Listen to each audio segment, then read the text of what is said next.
ذي الفضل والجود والإحسان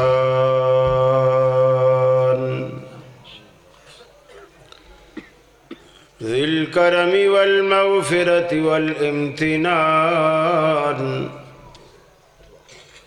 والصلاة والسلام على سيد الأنبياء خير الأنام وعلى آله وأصحابه وأزواجه العظام وأتباعه وأحبابه ورفقائه البررة الكرام أما بعد فأعوذ بالله من الشيطان الرجيم بسم الله الرحمن الرحيم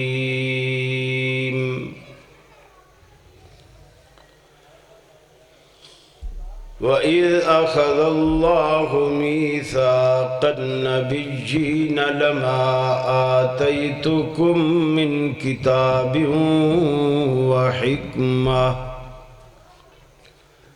ثم جاءكم رسول مصدق لما معكم لتؤمنن به ولتنصرنه قال أأقررتم وأخذتم على ذلكم إسري قالوا أقررنا قال فاشهدوا وأنا معكم من الشاهدين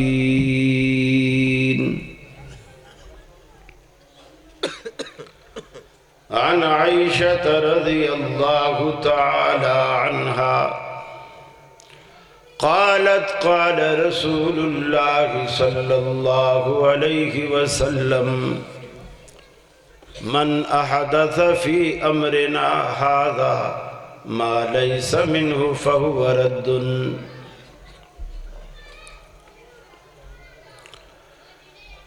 یہ مقصد ہے کہ دنیا سے جہالت دور ہو جائے کلام اللہ سے مومن کا دل پر نور ہو جائے یا الہی جب تک میرے جسم میں جان رہے تجھ پہ صدقے تیرے محبوب پہ قربان رہے میں رہوں یا نہ رہوں پر دل کی ہے یہ دعا دین احمد اور عزت قرآن رہے الہی ہم میں پھر وہ صدیق سا ایمان پیدا کر عمر فاروق سا کوئی جری انسان پیدا کر رگے تحریک کٹ جائے دم عثمان پیدا کر علی المرتضی شیر خدا کی آن پیدا کر عزیز ساتھیوں دوستوں اور بزرگوں واجب الاحترام علماء کرام آپ کے اس علاقے میں اس ناچیز کی یہ پہلی حاضری ہے حدیث میں آتا ہے کہ جو بندہ بندوں کا شکر گزار نہیں ہوتا وہ اللہ کا بھی شکر گزار نہیں ہو سکتا میری یہاں حاضری پر اہل علاقہ نے جماعت نے جس قدر مجھے عزت دی ہے اور جس قدر والہانہ استقبال کیا ہے میرے پاس شکریہ کے لیے الفاظ تو نہیں سوائے اس دعا کے کہ اللہ رب العالمین دنیا اور آخرت دونوں جہانوں میں آپ پر اسی طرح جنت کے پھول نچھاور کرے جو آج آپ نے مجھ پہ نچھاور کی۔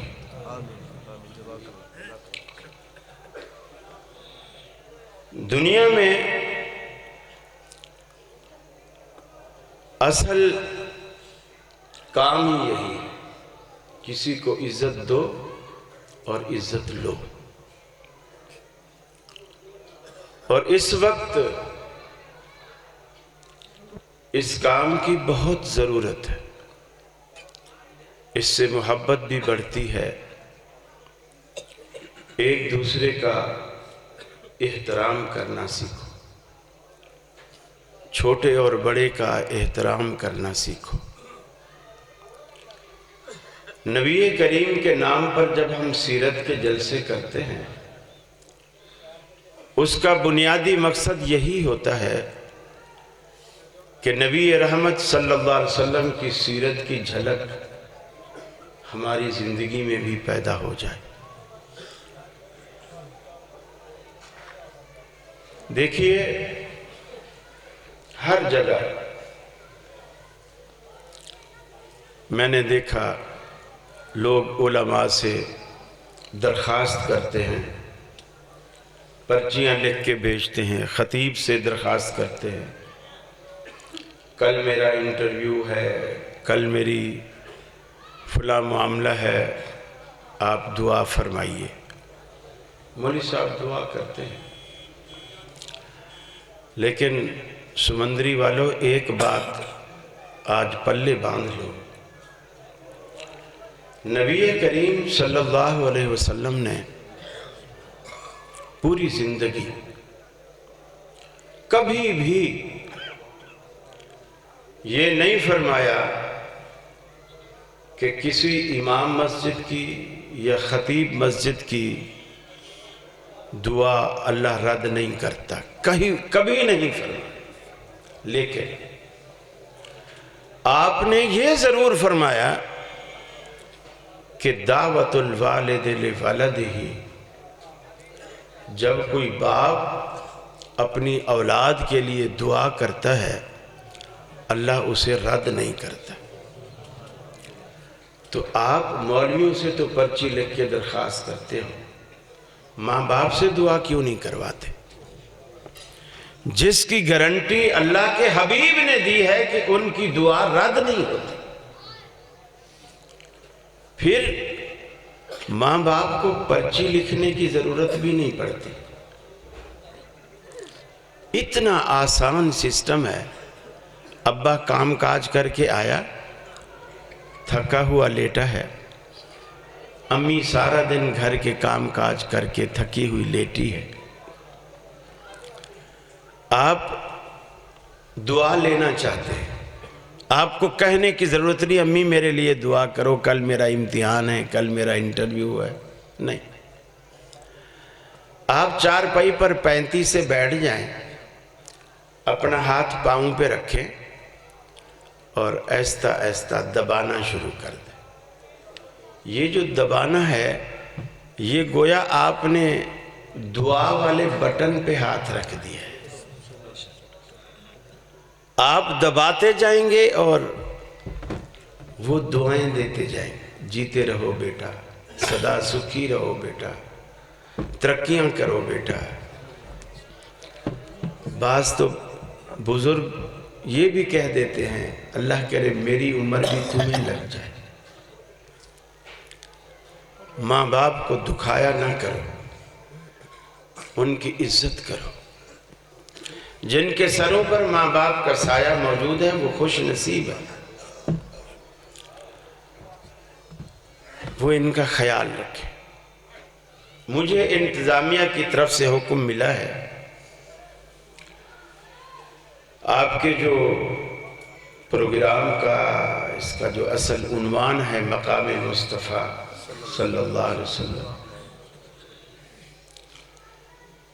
اسی پر انشاءاللہ میں آپ سے گفتگو کروں گا۔ اللہ سے دعا ہے مجھے حق کہنے کی اور آپ کو حق سننے سمجھنے کی اور پھر ہم سب کو عمل کی توفیق عطا فرمائے۔ بس میری آپ سے ایک ہی درخواست ہے کہ آپ توجہ سے محبت سے گفتگو کو سنیں۔ رات کا کافی حصہ گزر چکا، کافی اچھے علماء مجھ سے باقبل بیان کر چکے، میرے بعد بھی الحمدللہ کافی علماء موجود ہیں۔ آپ انشاءاللہ بیان سنیں گے اور امید ہے کہ انہوں نے آپ کو کھانا بھی کھلایا ہوگا کہ نہیں کھلایا؟ اچھا ماشاءاللہ۔ اصل میں ان کو آپ پر اعتبار نہیں ہے۔ سندھ میں کھانا پہلے کھلا دیتے ہیں اور پھر بھی لوگ بیٹھے رہتے ہیں، اور یہاں میرا خیال ہے اگر کھلا دیتے تو یا تو آپ سو جاتے یا چلے جاتے۔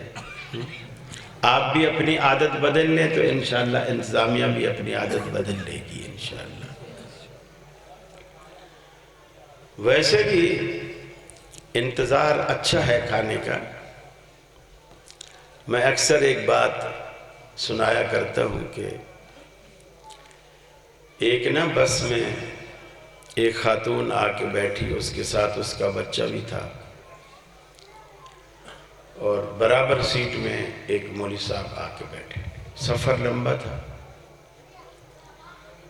تو تھوڑی دیر بعد عورت نے اپنے پرس میں سے ایک ڈبہ نکالا، اس کو کھولا، بچے سے کہا کہ یہ دیسی گھی میں حلوہ بنا کے لائی ہوں، کھا لو۔ بچے عموماً کھانے پینے میں بڑا ضد کرتے ہیں، گویا وہ کھا کر ماں باپ پر احسان کر رہے ہوتے، منع کر دیتے ہیں نہیں۔ تو ماں نے کہا بیٹا دیکھ، اگر تو نہیں کھائے گا نا، یہ جو برابر سیٹ پہ مولوی صاحب بیٹھے ہیں نا، میں پھر ان کو دے دوں گی۔ اب مولوی صاحب کو بھی آواز جا رہی ہے، وہ بھی دل میں کہہ رہے اللہ کرے بچہ مانے ہی نہ۔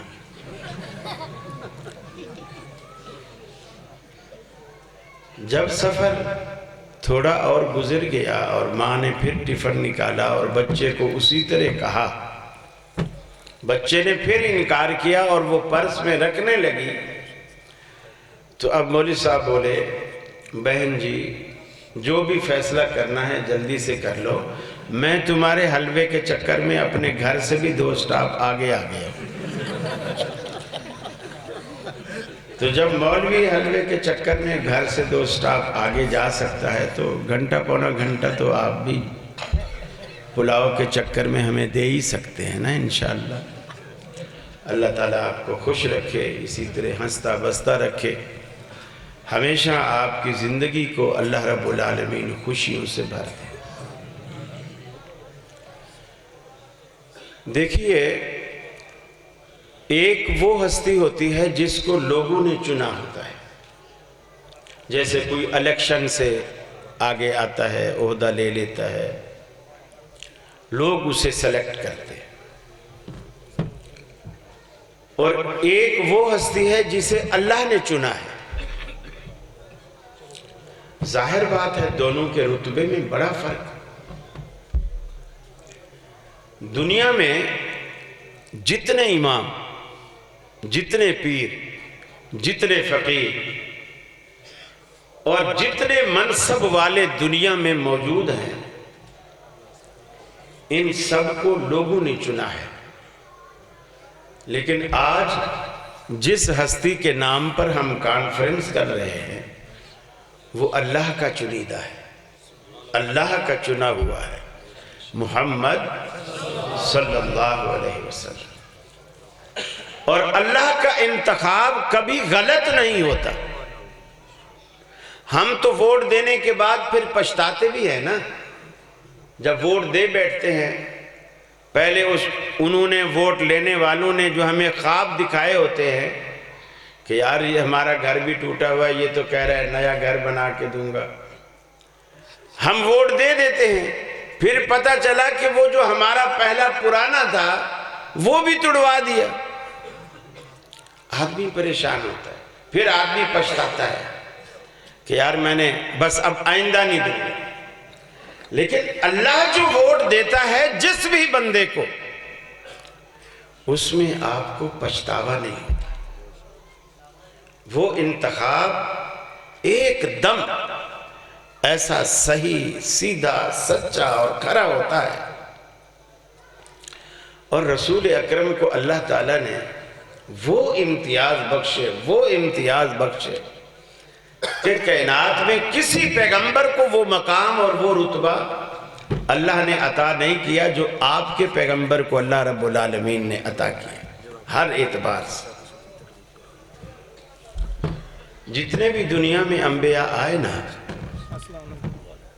ان کی سیرت کے تذکرے جو اللہ نے کیے وہ ان کی پیدائش سے شروع کیے، پیدائش سے. لیکن رسول اکرم کی جب باری آئی تو آپ کی پیدائش سے آپ کا ذکر شروع نہیں کیا. چنانچہ موسیٰ علیہ السلام کا ذکر اللہ نے قرآن میں کیا. فرمایا وَأَوْحَيْنَا إِلَىٰ أُمِّ مُوسَىٰ أَنْ أَرْضِعِيهِ فَإِذَا خِفْتِ عَلَيْهِ فَأَلْقِيهِ فِي الْيَمِّ. ہم نے موسیٰ علیہ السلام کی اماں کی طرف یہ وحی کی، ہمارے اس ہونے والے پیغمبر کو دودھ پلاتی رہیے، پنگھوڑے میں سلاتی رہیے، اس کا خیال رکھیے. جس دن دشمن آپ کے دروازے پر دستک دیں، فرعون کی فوجیں آپ کے دروازے پر آئیں، تو آفاقی ہدایت کے عین مطابق فَأَلْقِيهِ فِي الْيَمِّ، اسے دریا برد کر دینا. لکڑی کے باکس میں بند کر کے دریا کی موجوں کے حوالے کرنا تمہارا کام، فرعون کی گود میں پرورش کرنا میرا کام. اس لیے کہ میں رب ہوں. لا تخافی ولا تحزنی انا رادوہ الیکی وجاعلوہ من المرسلین. فرمایا گھبرائیے نہیں، خوف نہ کیجئے، غم نہ کیجئے. موسیٰ علیہ السلام کی ماں نے عرض کی اللہ کے اے اللہ الہ العالمین، میں اس بچے کی ماں ہوں، دریا بدھ کر تو دوں، کل کو میری مامتا تڑپے گی، میں بچے کو ملنے کو میرا جی چاہے گا، میں سینے سے لگانا چاہوں گی، کیسے لگاؤں؟ فرمایا اِنَّا رَادُّوهُ إِلَيْكَ، گھبرانے کی ضرورت نہیں. مصلی پہ کھڑے ہو کر اللہ اکبر کہنا تیرا کام، تیری گود میں دودھ پلانا میرا کام. رب رکھے تو کون چکھے. موسیٰ علیہ السلام دریا میں بہتے بہتے فرعون کے گھر پہنچ گئے. جس بچے کی خاطر بنی اسرائیل کے 99,000 بچے قتل کرائے، وہ بچہ آج فرعون کے گھر میں ہے، شاہی خرچ پہ پل رہا ہے، فوج حفاظت کر رہی ہے. اللہ نے ذرا سا بھی خیال نہیں جانے دیا کہ کہیں یہ وہی بچہ تو نہیں. دماغ بھی رب العالمین نے معوف کر دیے، سمجھ نہیں پا رہے کہ جس بچے کی خاطر میں نے یہ سب کچھ کرایا، اور پھر اللہ کا بڑا عظیم نظام ہے. یہ جو بڑے لوگ ہوا کرتے ہیں، اپنی جوروں کے، اپنی بیوی کے بڑے غلام ہوا کرتے ہیں، ہر جگہ بولیں گے، لیکن بیگم کے سامنے نہیں بول سکتے، بھلے بیگم پیرنی ہو یا نہ ہو. اس کے سامنے بول نہیں سکتے۔ آپ میں بھی اگر کوئی بڑے بیٹھے ہوں تو آپ ان سے پوچھ سکتے ہیں، انشاءاللہ میری بات کی تصدیق کریں گے۔ اور اللہ نے فرعون کو زبان بند کرانے کے لیے اور اس کو اپنے منصوبے سے ہٹانے کے لیے حضرت آسیہ جو فرعون کی گھر والی تھی اس کو آگے کیا۔ اور جب آسیہ نے کہا کہ نہیں ہم اسے بیٹا بنائیں گے، فرعون آگے ایک لفظ بھی نہیں کہہ سکا، ایک لفظ بھی نہیں کہہ سکا۔ تو موسیٰ علیہ السلام کی ولادت کا اللہ نے تذکرہ کیا تو موسیٰ علیہ السلام کی پیدائش سے کیا۔ عیسیٰ علیہ السلام کی ولادت کا تذکرہ کیا اللہ نے ان کی پیدائش سے کیا۔ فرمایا وَاذْكُرْ فِي الْكِتَابِ مریم، محبوبم کبھی کبھی قرآن کے آئینہ میں مریم علیہ السلام کے حسن و جمال کی جھلک بھی دیکھ لیا کیجئے۔ وَاذْكُرْ فِي الْكِتَابِ مریم اِذْ انتبذت من أهلها مكانا شرقيا، جب اللہ رب العالمین کے حکم سے اپنے گھر والوں سے علیحدہ ایک اکیلے مکان میں شرقی جانب چلی گئی۔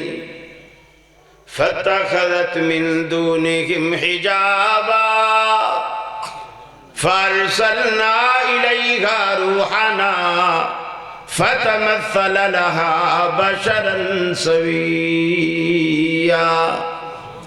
گھر والوں سے الگ ہو کر حجاب میں آ گئی، پردے میں آ گئی، ویرانے میں آ گئی۔ ہم نے حضرت جبریل علیہ السلام کو بالکل انسانی شکل میں ایک نوجوان لڑکے کی صورت میں مریم علیہ السلام کے سامنے کھڑا کر دیا۔ نوجوان مریم ہے، نوجوان فرشتہ ہے جو انسانی روپ دھارے ہوئے ہے، خلوت ہے، علیحدگی ہے، لیکن شرم و حیا والی مریم کیا جواب دیتی ہیں؟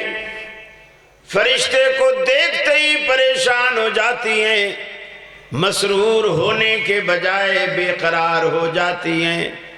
فرماتی ہیں اے فرشتے مجھ سے دور ہو جا، تیرے دل میں اگر رائی کے دانے کے برابر بھی اگر شرم و حیا ہے مجھ سے دور ہو جا، میں شرم و حیا والی ہوں، میں پاک دامن ہوں، میں گناہگار نہیں ہوں، مجھ سے دور ہو جا۔ جب فرشتے نے دیکھا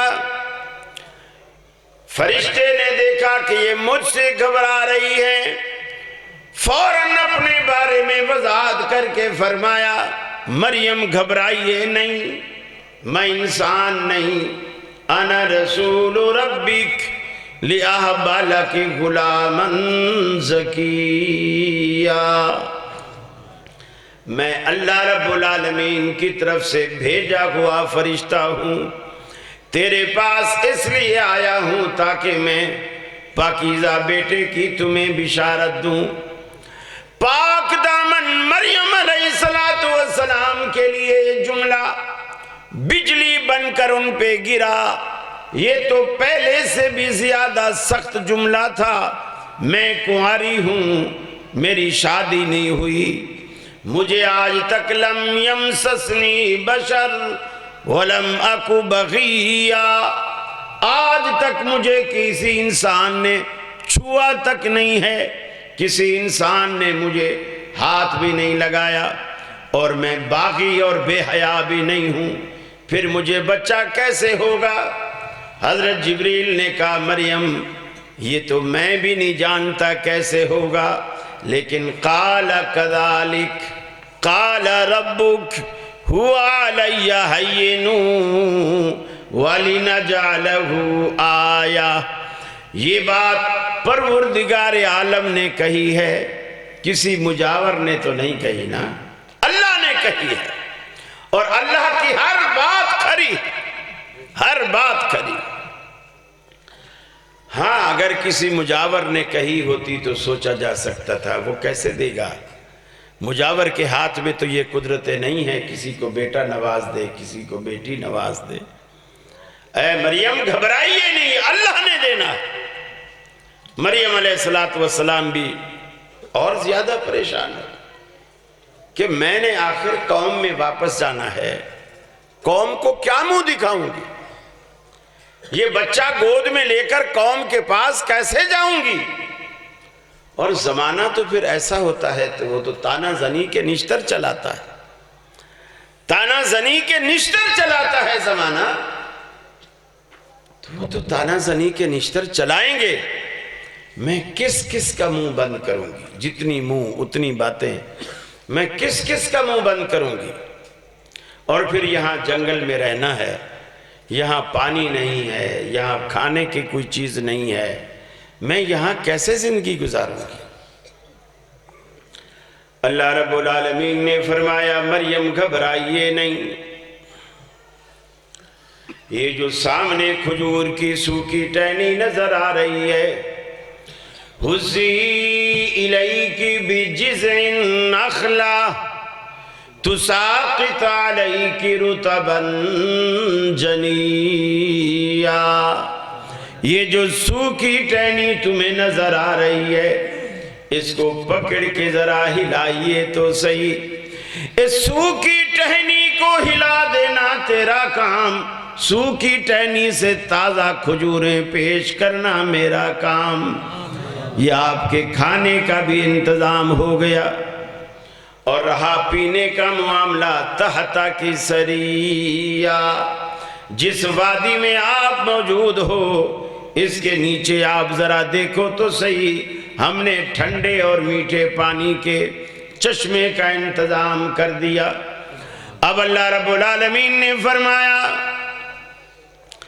اس بچے کو جو ہم عطا کرنے والے ہیں گود میں لے کر ان کھجوروں کو کھاتی رہیے، چشمے کا پانی پیتی رہیے، وَقَرِّي عَيْنَا، اور جبین اطہر سے، عیسیٰ علیہ السلام کی جبین اطہر سے پھوٹنے والی نبوت کی کرنوں سے اپنی آنکھوں کو ٹھنڈا بھی کرتے رہیے۔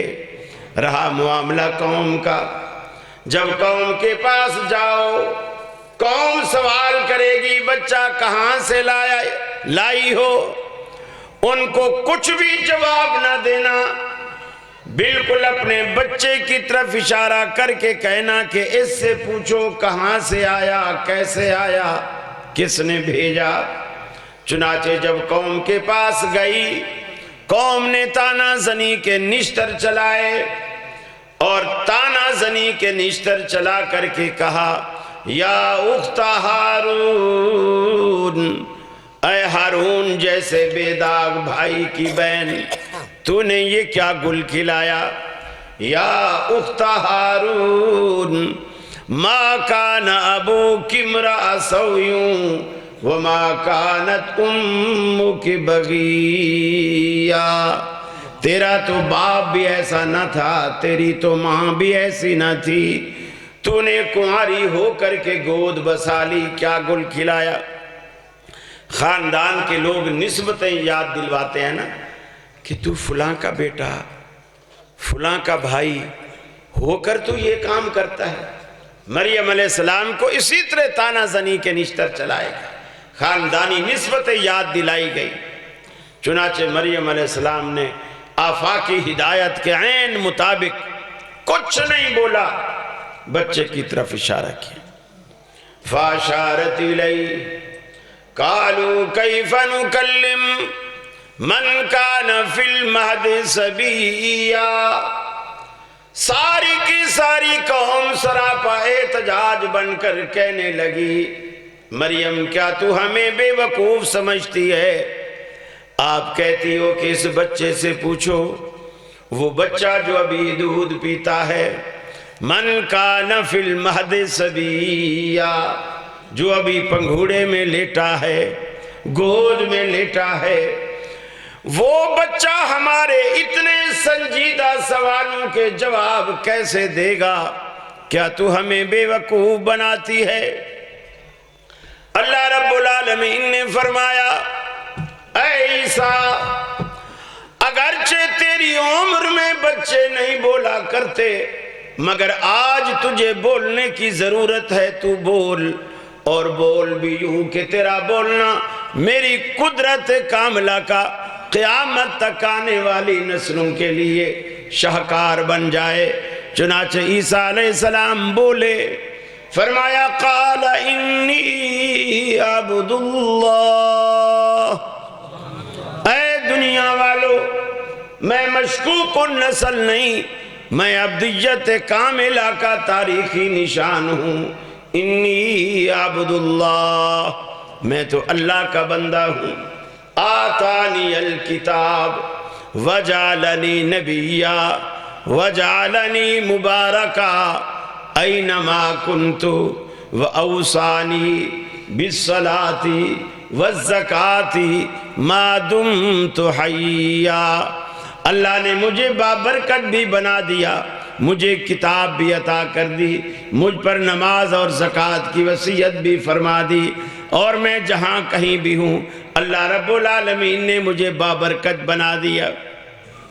عیسیٰ علیہ السلام کا بھی اللہ نے تذکرہ کیا تو ان کی ولادت سے کیا۔ اب آئی ہمارے پیغمبر جناب محمد رسول اللہ صلی اللہ علیہ وسلم کی باری، تو اللہ نے انداز سارا بدل دیا، سارا انداز بدل دیا۔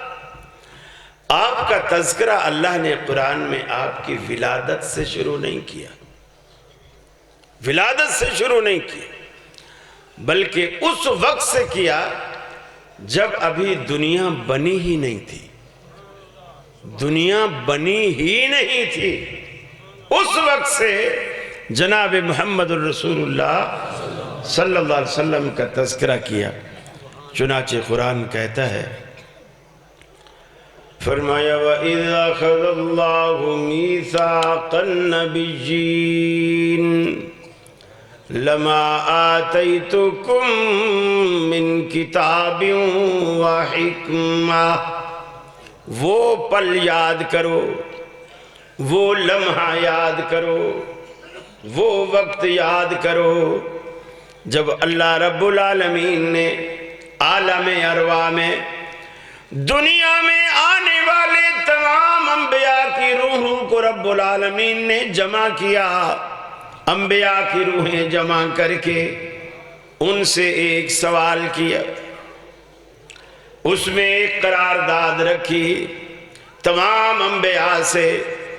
اللہ رب العالمین نے ایک وعدہ لیا، لما آتیتکم من کتاب وحکمہ، میں تمہیں دنیا میں بھیجوں گا، میں تمہیں کتاب و حکمت سے نوازوں گا، علم و حکمت سے نوازوں گا، کسی کو تورات عطا کروں گا، کسی کو زبور عطا کروں گا، کسی کو انجیل عطا کروں گا، کسی کو صحیفے عطا کروں گا، لیکن ثم جاءکم رسول، تمہاری موجودگی میں اگر ہمارا آخری تاجدار آمنہ کلال جناب محمد رسول اللہ صلی اللہ علیہ وسلم اگر آ جائے تمہاری موجودگی میں، اس وقت تمہاری ذمہ داری کیا ہوگی؟ لَتُؤْمِنُنَّ بِهِ وَلَتَنْصُرُنَّهُ، تم ضرور بضرور اس کے ساتھ ایمان بھی لاؤ گے، اس کی نصرت و تائید بھی کرو گے۔ کب؟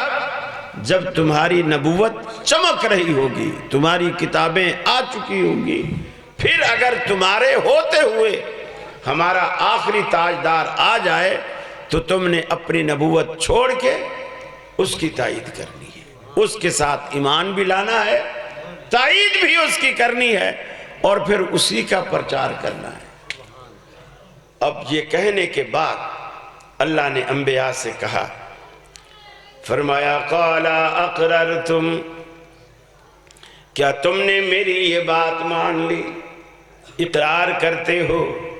جیسے کسی کانفرنس میں اسٹیج سیکٹری جو ہے وہ آپ سے سوال کرتا ہے، یہ قرارداد ہے کہ آپ منظور کرتے ہو؟ ہاتھ اٹھا کے جی بتاؤ کہ جی، پھر آپ ہاتھ اٹھا کے کہتے ہیں جی ہم تائید کرتے ہیں۔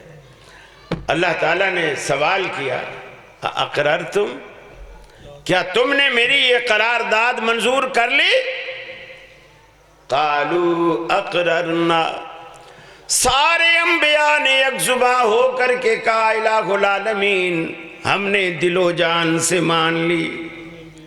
اللہ رب العالمین نے فرمایا فاشہدوا وانا معکم من الشاہدین، تم بھی گواہ بن جاؤ، میں بھی تمہارے ساتھ گواہ بن جاتا ہوں۔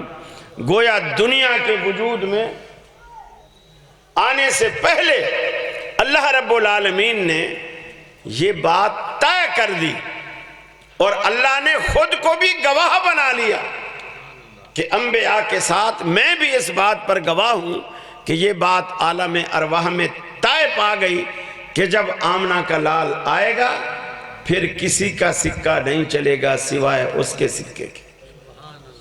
یہ بات پہلے سے طے ہے، کسی کا کوئی سکہ نہیں چلے گا سوائے اس کے سکے کے۔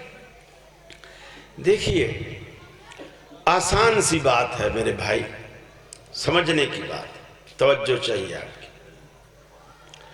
آپ لوگ جب ماشاءاللہ حج پہ جاتے ہیں یا عمرے پہ جاتے ہیں، آپ کا سارا عمل حج کا بھی عمرے کا بھی مکے کے اندر ہو جاتا ہے۔ عمرے کا تو سارا حرم کے اندر ہی ہو جاتا ہے۔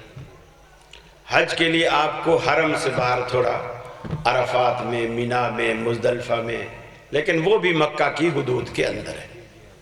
سارا کام آپ کا وہاں ہو جاتا ہے، لیکن اس کے باوجود ہم یہ کہتے ہیں کہ یار مکے تک تو آئے کھڑے ہیں، چلو مدینے سے بھی ہوتے جائیں، مدینے کی بھی زیارت کر لیں۔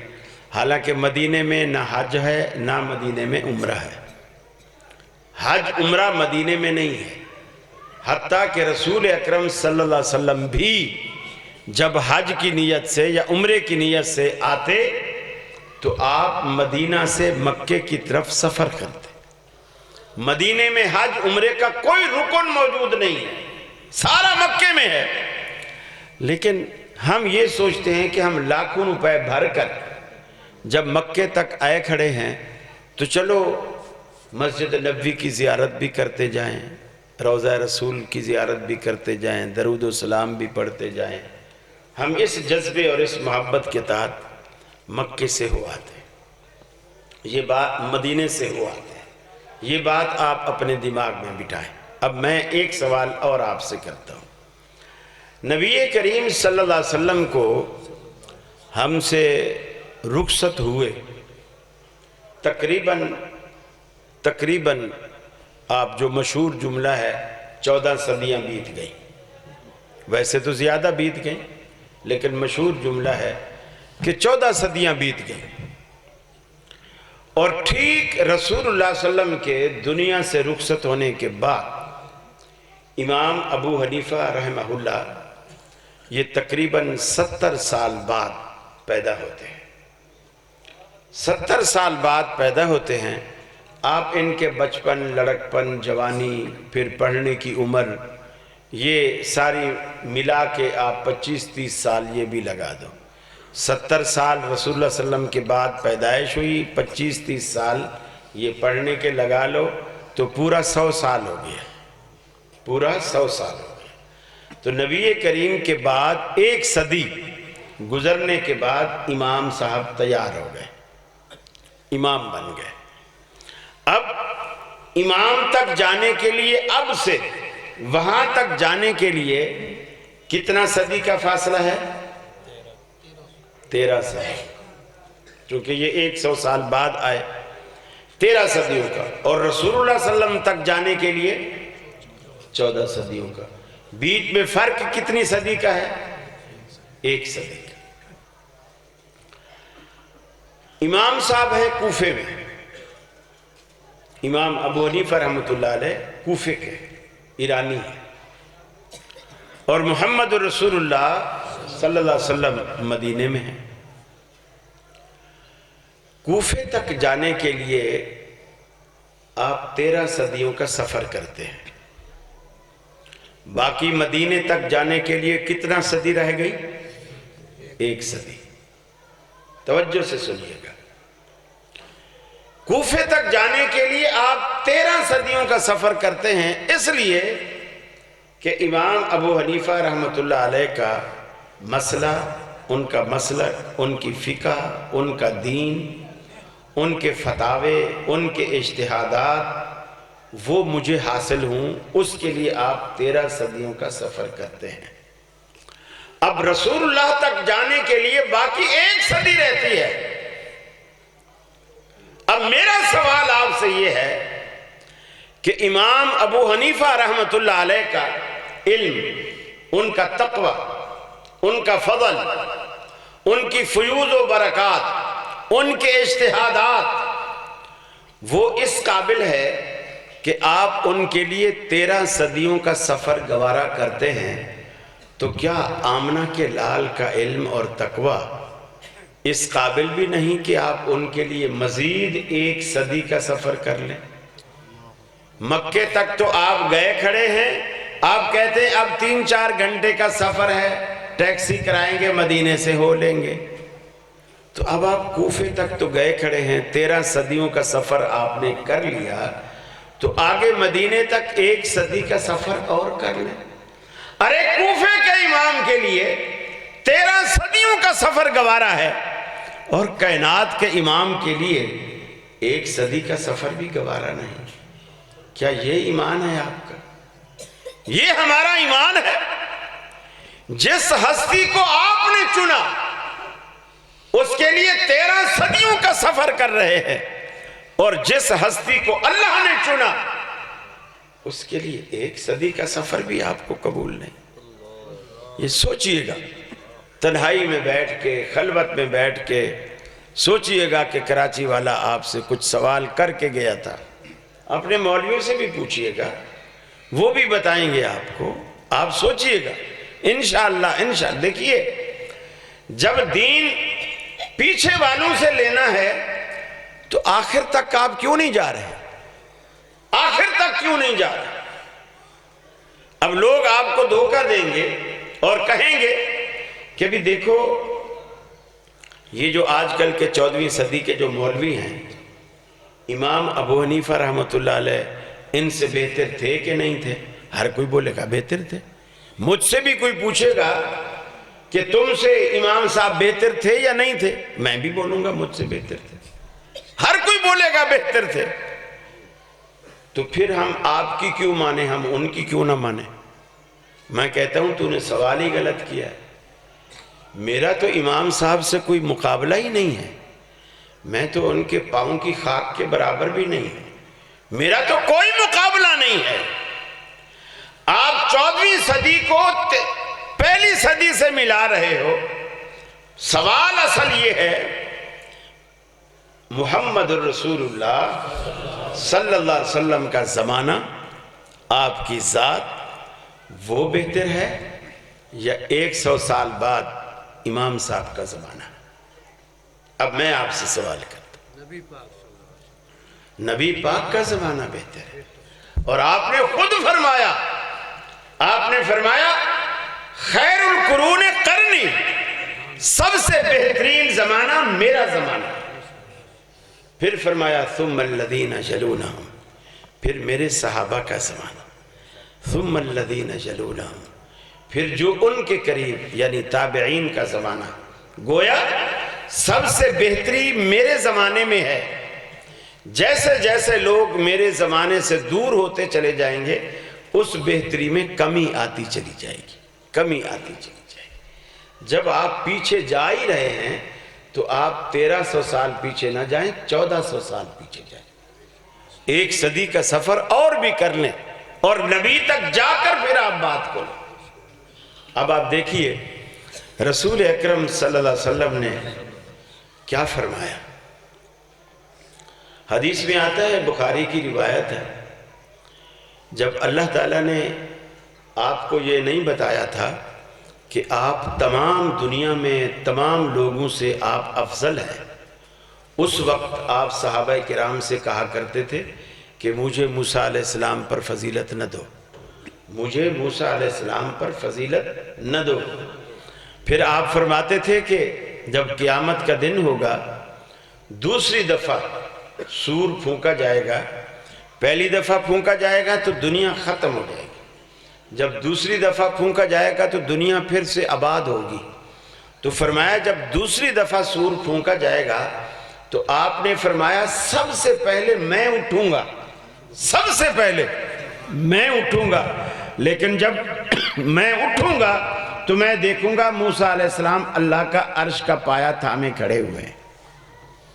تو آپ نے فرمایا مجھے موسیٰ پر فضیلت نہ دو، لیکن جب اللہ نے آپ کو بتا دیا کہ آپ تمام دنیا میں تمام لوگوں سے افضل ہیں، تو آپ نے پھر اعلان فرمایا انا سید ولد آدم ولا فخر، میں تمام آدمیت کا سردار ہوں، اور یہ بات میں فخر کے طور پر نہیں، اظہار حقیقت کے طور پر کہہ رہا ہوں کہ انا سید ولد آدم، اللہ نے مجھے تمام انسانیت کا سردار بنایا۔ تو آپ سردار بن کر آئے ہیں۔ آپ فرماتے ہیں، مثال دیتے ہیں موسیٰ علیہ السلام کی، وہ مثال کیا دیتے ہیں؟ فرمایا لو بدا لکم موسیٰ فاتبعتموہ وترکتمونی، اگر موسیٰ علیہ السلام تم میں دوبارہ آ جائیں،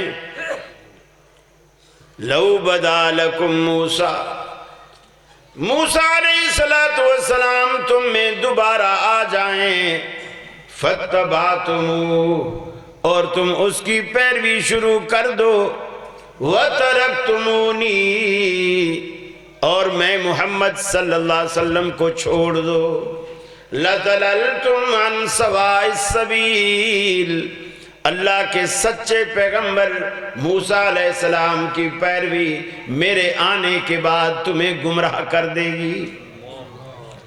نبی مکرم کے آنے کے بعد اللہ کے سچے پیغمبر موسیٰ علیہ السلام کی اتباع اور پیروی جب گمراہی کا باعث بن سکتی ہے، کسی امتی کی پیروی ہدایت کا باعث کیسے بنے گی؟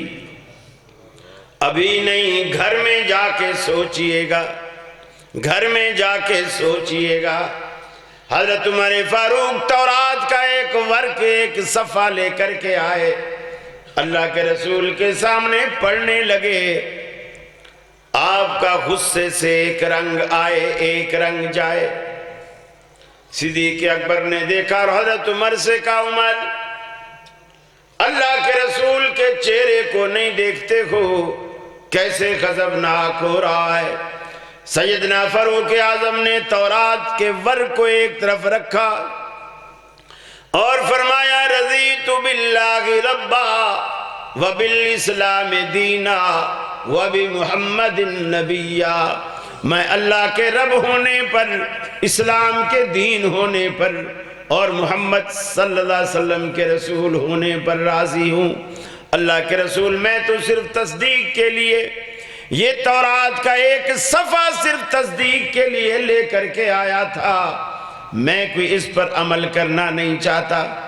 اب اللہ کے حبیب نے کیا فرمایا، عمر تو تورات کا ایک صفحہ لے کر کے آیا ہے، لو کان موسیٰ حیًّا، خود وہ پیغمبر جس پر اللہ نے یہ پوری کی پوری تورات نازل کی، صاحب تورات پیغمبر موسیٰ علیہ السلام، لو کان موسیٰ حیًّا، اگر موسیٰ علیہ السلام آج زندہ ہوتے، ما وسعہ الا اتباعی، اور وہ آج جنت میں جانا چاہتے میرے آنے کے بعد، آج موسیٰ علیہ السلام زندہ ہوتے اور وہ جنت میں جانا چاہتے، ما وسعہ الا اتباعی، انہیں بھی جنت میں جانے کے لیے میری سنت کے در کے سوا کوئی در نظر نہ آتا۔ اللہ کا پیغمبر سچا موسیٰ علیہ السلام بھی میرے آنے کے بعد اگر جنت میں جانا چاہتے تو انہیں بھی میری سنت کی پیروی کے سوا کوئی در نظر نہ آتا۔ رسول اللہ صلی اللہ علیہ وسلم کو اللہ نے بڑا امتیاز دیا، بڑا امتیاز ہر اعتبار سے۔ آپ نے فرمایا دشمن مجھ سے کئی میل کی مسافت پر ہوتا ہے اور اللہ تعالیٰ دشمن کے دل میں میرا روب ڈال دیتا ہے، بہت دور ہوتا ہے اور میرا روب اس کے دل میں ڈال دیتا ہے۔ اور اللہ نے مجھے جوامع الکلم عطا کیے ہیں کہ وہ بات جو دنیا کے لوگ ہزاروں صفحات گھنٹے 2 گھنٹے لگا کر کسی کو سمجھاتے ہیں، میں وہ بات 1 سطر میں سمجھا دیتا ہوں۔ اللہ کے حبیب نے فرمایا یہ اللہ نے مجھے یہ کمال دیا، پھر یہ بھی امتیاز بخشا۔ نماز پڑھنے کے لیے آپ یہ بہانہ نہیں بنا سکتے کہ ہمارے علاقے میں مسجد نہیں، ہمارے علاقے میں مسجد نہیں، یا میں جہاں سفر میں گیا اس جگہ مسجد نہیں تھی اس لیے میں نے نماز نہیں پڑھی، یہ بات نہیں، بلکہ اللہ کے حبیب نے فرمایا جعلت لی الارض مسجدا وطہورا، اللہ رب العالمین نے مجھے یہ امتیاز بخشا ہے کہ پوری کی پوری زمین کو اللہ نے میرے لیے مسجد اور پاک بنا دیا۔ یہ عذر ہی ختم ہو گیا کہ نماز کہاں پڑھوں، مسجد نہیں، فرمایا پوری زمین میرے لیے اللہ نے مسجد بنا دی۔ فرمایا اللہ نے مجھ پر یہ بھی امتیاز بخشا کہ پہلے جو لوگ جنگیں کرتے تھے مال غنیمت کوئی کسی کا لوٹ نہیں سکتا تھا، فرمایا اللہ نے مجھ پر مال غنیمت کو حلال کیا، مال غنیمت کو حلال کیا۔ اور اب جو صحابہ جنگیں لڑتے تھے، کفار جو اپنا مال و متاع میدان میں چھوڑ کر بھاگ جاتے تھے، وہ مسلمانوں پر حلال ہوتا تھا۔ یہ بھی اللہ کے رسول کو امتیاز بخشا گیا۔ پھر آپ سے پہلے انبیاء کے لیے اتنی مشکلیں تھیں، کپڑا گندا بھی ہو جاتا تھا، ناپاک ہو جاتا تھا، جو حصہ گندا ہو گیا ہے اسے کاٹنا پڑتا تھا۔ اللہ کے حبیب کو اللہ تعالیٰ نے وہ رعایت دی کہ پانی سے دھو لو کپڑا پاک۔ آپ پھر کسی پیغمبر کو اللہ تعالیٰ نے یہ سہولت نہیں دی کہ پانی نہ ہو تو بیچارہ کیا کرے، اس کو غسل بھی کرنا ہے، اس کو وضو بھی کرنا ہے۔ رسول اللہ صلی اللہ علیہ وسلم کی امت کو اللہ تعالیٰ نے یہ سہولت دی ہے کہ پانی تو ہر جگہ نہیں ہوتا لیکن مٹی تو ہر جگہ ہوتی ہے، تو فرمایا آپ مٹی سے تیمم کریں، فَتَيَمَّمُوا صَعِيدًا طَيِّبًا، پاک مٹی پہ ہاتھ لگاؤ، اگر ہاتھوں کو زیادہ مٹی لگ گئی ہے ایسے جھاڑ دو اور اس کو پہلے منہ پہ پھیر لو، پھر دوبارہ لگاؤ اور اس طرح ہاتھوں پہ پھیر لو۔ یہ کونی تک گھمانے کی ضرورت نہیں ہے، یہ جو کچھ لوگوں نے طریقہ بنایا ہے یہ پھر یہ نہیں، بس پہلے دائیں ہاتھ پہ پھر بائیں ہاتھ۔ یہ اللہ تبارک و تعالیٰ کے رسول کو اللہ تعالیٰ نے امتیازات عطا کیے جو دوسرے انبیاء کو اللہ رب العالمین نے عطا نہیں کیے۔ تو میرے بھائی اسی طرح ایک صحابی کو آپ نے دیکھا وہ بیٹھ کر نماز پڑھتا ہے، آپ نے فرمایا تو کیوں بیٹھ کر نماز پڑھتا ہے؟ اس نے کہا یا رسول اللہ میں نے آپ کو بیٹھ کر پڑھتے ہوئے دیکھا ہے اس لیے پڑھتا ہوں۔ آپ نے فرمایا میں جب بیٹھ کر پڑھتا ہوں میرا رب مجھے پورا ثواب دیتا ہے، اور تم جب بیٹھ کر پڑھتے ہو تمہیں آدھا ثواب ملتا ہے، تو آدھا ثواب کیوں لیتے ہو، پورا ثواب لیا کرو نا۔ تو اللہ کے رسول کو یہ امتیاز ہے کہ آپ بیٹھ کر بھی نماز پڑھیں تو اللہ ثواب میں کمی نہیں کرتا، پورا ثواب دیتا ہے ہر لحاظ سے۔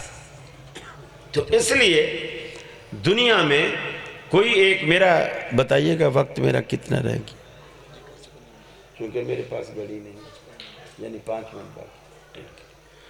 آپ کے لیے خوشخبری ہے الحمدللہ 5 منٹ میرے باقی ہیں، انشاءاللہ پھر آپ کا ذائقہ بدل جائے گا اور نیا خطیب آپ کو سننے کو ملے گا۔ تو میں عرض کر رہا تھا رسول اکرم صلی اللہ علیہ وسلم کی گارنٹی اور ضمانت اللہ رب العالمین دیتا ہے۔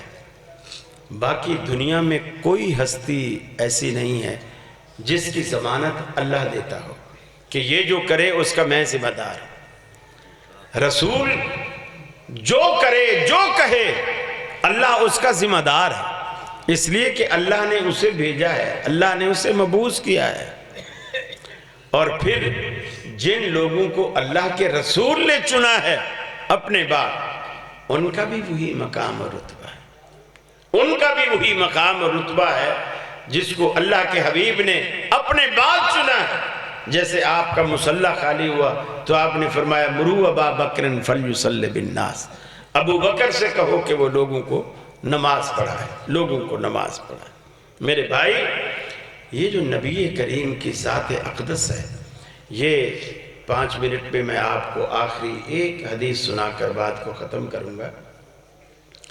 لوگوں میں یہ بڑا مشہور ہے کہ یہ جو وہابی لوگ ہیں نا، یہ نبی کو نعوذ باللہ من ذالک اپنے بڑے بھائی جتنا یا بہت تیر مارے تو اپنے باپ جتنا عزت دیتے ہیں، اس سے زیادہ یہ عزت نہیں دیتے۔ ہم اس کو مسلمان ہی نہیں سمجھتے جو شخص نبی کی عزت تعظیم صرف اتنی جانے جتنی اس کے بڑے بھائی یا اس کے ابا کی ہے، ہم اس کو مسلمان ہی نہیں سمجھتے۔ سنن دارمی کی روایت، نبی کریم صلی اللہ علیہ وسلم فرماتے ہیں میں لیٹا ہوا تھا اور اللہ تعالیٰ نے 2 فرشتے بھیجے۔ میں لیٹا ہوا تھا، اللہ نے 2 فرشتے بھیجے۔ آسمان سے جب فرشتے آئے تو آسمان اور زمین کے درمیان ایک فرشتہ آ کے معلق ہو گیا، یعنی لٹک گیا، رک گیا، اور ایک فرشتہ نیچے میرے پاس آ گیا۔ جو زمین اور آسمان کے درمیان لٹکا ہوا تھا اس فرشتے کے ہاتھ میں ترازو تھا۔ ترازو کا جو دستہ ہوتا ہے، مٹھا جو ہوتا ہے، وہ اس نے اپنے ہاتھ میں پکڑا ہوا تھا اور دونوں پلڑے اس نے زمین کی طرف لٹکا دیے۔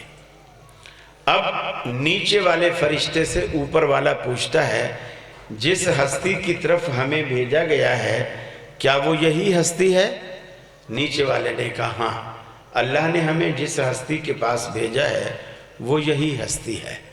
اوپر والا فرشتہ کہتا ہے اس کو ترازو کے ایک پلڑے میں رکھو۔ چنانچہ نیچے والے فرشتے نے، اللہ کے رسول فرماتے ہیں، مجھے اٹھایا اور ترازو کے ایک پلڑے میں رکھا اور دوسری طرف کسی اور کو رکھا، اور اس کا حدیثوں میں نام نہیں ہے کہ کس کو رکھا۔ اس کا جب اوپر والے فرشتے نے اس کو اٹھایا ترازو کو، تو اللہ کے رسول فرماتے ہیں کہ میرا پلڑا تو زمین پہ ٹکا رہا وزن کی وجہ سے، اور دوسرا پلڑا فوراً اٹھ گیا اور میرا پلڑا بھاری رہا۔ اب اوپر والے فرشتے نے نیچے والے فرشتے سے کہا زنہو بیاشرن، اسے 10 کے مقابلے میں تولو۔ مجھے 10 کے مقابلے میں تولا گیا، پھر بھی میرا پلڑا بھاری رہا۔ اوپر والے فرشتے نے کہا زنہو بمیاتن، اسے 100 کے مقابلے میں تولو۔ مجھے 100 کے مقابلے میں تولا گیا، پھر بھی میرا پلڑا بھاری رہا۔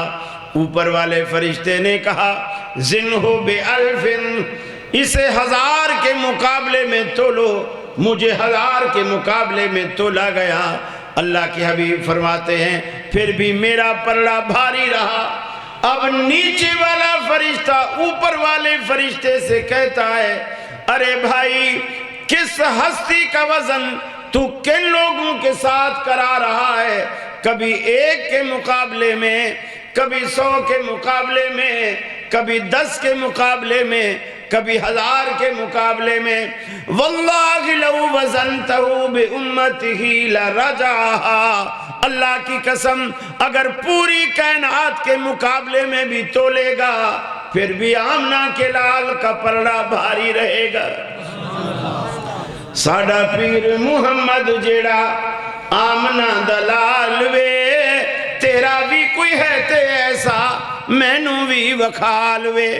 ساری دنیا سے کہتے پھرتے ہو ہم ایسے ہیں ہم ویسے ہیں، ہم تو فقط اتنا کہتے ہیں کوئی انسان ہے تو سامنے لاؤ، ارے لاؤ تو صحیح نا، محمد عربی جیسا کسی کو لے کر تو آؤ۔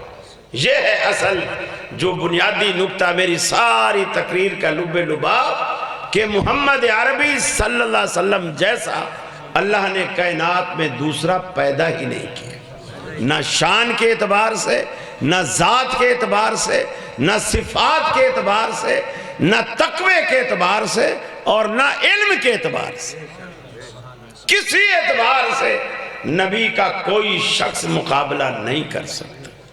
تو امام اور امتی جب ہمارے پیغمبر کا مقابلہ اللہ کے دوسرے سچے پیغمبر نہیں کر سکتے تو کوئی امتی کیسے مقابلہ کرے گا؟ آج رات یہاں سے چاول کھانے کے بعد سونے سے پہلے سوچئے گا ضرور، انشاءاللہ اللہ تعالیٰ آپ کو دل کے دروازے کھولے گا۔ جب دروازے کھولے گا انشاءاللہ آپ کو اللہ تعالیٰ ہدایت نصیب کرے گا، اور پھر انشاءاللہ آپ کی دنیا بھی سنورے گی، آپ کی آخرت بھی سنورے گی۔ اس لیے کہ محمد عربی کا در چھوڑ کر ہم کہیں کے نہیں رہتے، نہ دنیا میں اور نہ آخرت میں۔ عزت تین لوگوں کی ہے، عزت تین لوگوں کی ہے، وَلِلَّهِ الْعِزَّةُ وَلِرَسُولِهِ وَلِلْمُؤْمِنِينَ۔ ایک عزت اللہ کی ہے، ایک اس کے رسول کی ہے، تیسری عزت اس کی ہے جو ان دونوں کو مانتا ہے، چوتھے کی کوئی عزت ہی نہیں۔ وآخر دعوانا ان الحمدللہ رب العالمین۔ السلام علیکم۔